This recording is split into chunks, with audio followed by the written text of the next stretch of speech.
वाघाची माळ पायात बांधिली चाळ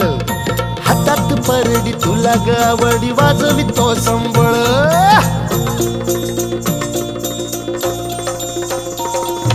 धग धग त्या ज्वालेतून आली तूच जगन्माता भक्ती दाटून येते आई नाव तुझे घेता